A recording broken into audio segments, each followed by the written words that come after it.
खूबसूरत लड़की और एक डरावनी बदसूरत मखलूक। ये सिर्फ एक फेरी टेल नहीं, ये एक 300 साल पुरानी कहानी है जो फ्रांस की गलियों में जन्म ली, जिसको एक औरत ने अपनी कलम से लिखा जब औरतों के ख्वाब लिखना जुर्म समझा जाता था। आज हम इस दास्तान की सच्ची तारीख की तलाश करेंगे और जानेंगे कि क्या हकीकत में कोई ऐसा वाकया था जिसने इस कहानी को पैदा किया।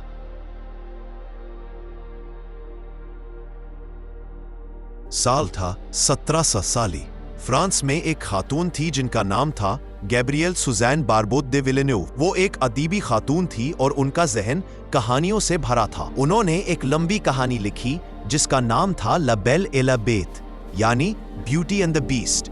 मगर ये कहानी इतनी लंबी और पेचीदा थी कि आम लोगों तक पहुंचना मुश्किल था। फिर आया साल 1756 और इस बार एक और खातून सामने आई, जैन मारी ले प्रिंस दे बोमो। उन्होंने विलेन्यूव की कहानी को छोटा, साफ और दिल को छूने वाला बना दिया और यहीं से शुरू हुआ इस दास्तान का असली सफर जो आज तक नहीं रुका। लेकिन कुछ लोग पूछते हैं, क्या ब्यूटी एंड द बीस्ट विलेन्यूव ने खुद सोचा था? जवाब है नहीं। रिसर्चर्स ने ढूंढा और पाया कि इस किस्म की कहानियां और भी पहले मौजूद थीं।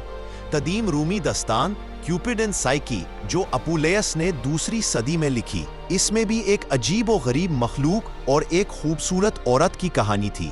प्यार, भरोसा और अंधेरों में रोशनी तलाशना, ये सब थीम्स वहां भी मौजूद थीं। मतलब ये है कि ब्यूटी एंड द बीस्ट एक एक इंसान का ख्वाब नहीं, यह इंसानियत की एक पुरानी फिक्र है जो मुख्तलिफ जबानों और वक्तों में बार बार सर उठाती रही।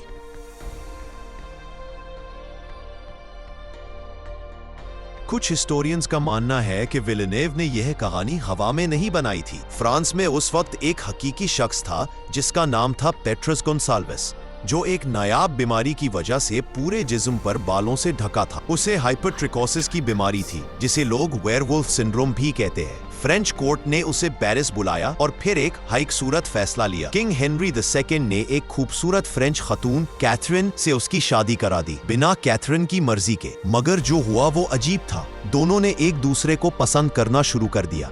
उनके बच्चों ने भी यही बीमारी ली, मगर उन सब ने एक खुशहाल जिंदगी गुजारी। बहुत से लोग कहते हैं कि विलेन्यूव ने यही वाकया पढ़ा और उससे इल्हाम लेके ला बेल et la बेत लिखी। सूरत से नहीं, सीरत से मोहब्बत, यही इस कहानी का दिल है।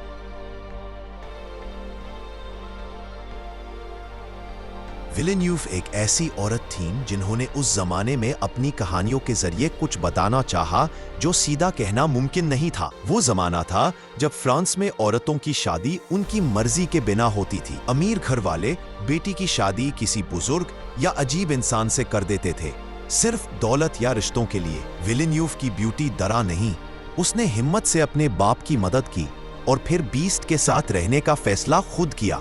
वो किसी की मजबूरी नहीं थी, वो अपनी कुव्वत से जीती। इस कहानी में औरतों की आजादी का पैगाम था और यही वजह है कि ये आज भी इतनी ताकतवर लगती है।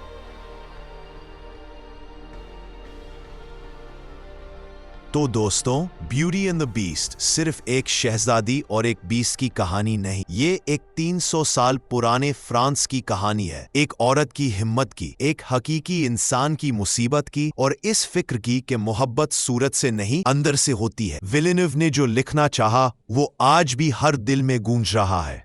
Thanks for watching. Explore more stories.